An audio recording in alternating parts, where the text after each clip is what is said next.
राधे कृष्णा। श्रीमद् भगवत गीता अध्याय 12 भक्ति योग।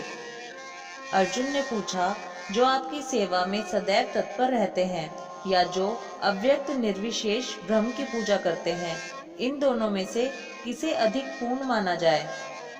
श्री भगवान ने कहा, जो लोग अपने मन को मेरे साकार रूप में एकाग्र करते हैं और अत्यंत श्रद्धा पूर्वक मेरी पूजा करने में सदैव लगे रहते हैं, वे मेरे द्वारा परम सिद्ध माने जाते हैं।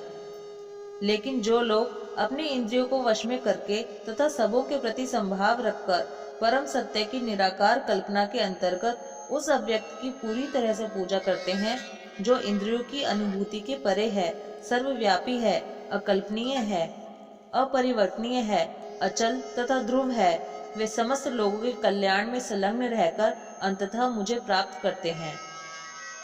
जिन लोगों के मन परमेश्वर के अव्यक्त निराकार स्वरूप के प्रति आसक्त हैं, उनके लिए प्रगति कर पाना अत्यंत कष्टप्रद है। देहधारियों के लिए उस क्षेत्र में प्रगति कर पाना सदैव दुष्कर होता है।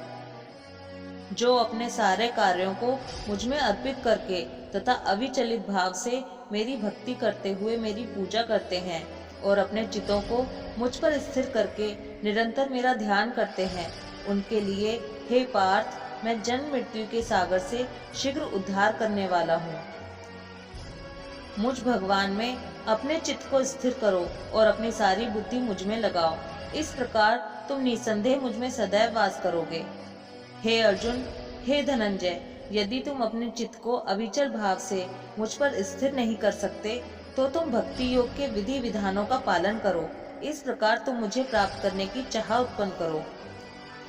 यदि तुम भक्ति योग के विधि विधानों का भी अभ्यास नहीं कर सकते, तो मेरे लिए कर्म करने का प्रयत्न करो, क्योंकि मेरे लिए कर्म करने से तुम पूर्ण अवस्था को प्राप्त होगे। किंतु यदि तुम मेरे इस भावनामृत में कर्म करने में असमर्थ हो, तो तुम अपने कर्म के समस्त फलों को त्याग कर कर्म करने का तथा आत्मस्थित होने का प्रयत्न करो। यदि तुम यह अभ्यास नहीं कर सकते, तो ज्ञान के अनुशीलन में लग जाओ। लेकिन ज्ञान से श्रेष्ठ ध्यान है और ध्यान से भी श्रेष्ठ है कर्म फलों का परित्याग, क्योंकि ऐसे त्याग से मनुष्य को मन शांति प्राप्त हो सकती है। जो किसी से द्वेष नहीं करता, लेकिन सभी जीवों का दयालु मित्र है, जो अपने को स्वामी नहीं मानता और मिथ्या अहंकार से मुक्त है, जो सुख दुख में संभाव रहता है, सहिष्णु है, सदैव आत्मतुष्ट है, आत्म संयमी है तथा जो निश्चय के साथ मुझ में मन तथा बुद्धि को स्थिर करके भक्ति में लगा रहता है, ऐसा भक्त मुझे अत्यंत प्रिय है। जिससे किसी को कष्ट नहीं पहुंचता तथा जो अन्य किसी के द्वारा विचलित नहीं किया जाता, जो सुख दुख में भय तथा चिंता में संभाव रहता है, वह मुझे अत्यंत प्रिय है। मेरा ऐसा भक्त जो सामान्य कार्यकलापों पर आश्रित नहीं है, जो शुद्ध है, दक्ष है, चिंता रहित है, समस्त कष्टों से रहित है और किसी फल के लिए प्रयत्नशील नहीं रहता, मुझे अतिशय प्रिय है। जो ना कभी हर्षित होता है, ना शोक करता है, जो ना तो पछताता है, ना इच्छा करता है, तथा जो शुभ तथा अशुभ दोनों प्रकार की वस्तुओं का परित्याग कर देता है, ऐसा भक्त मुझे अत्यंत प्रिय है।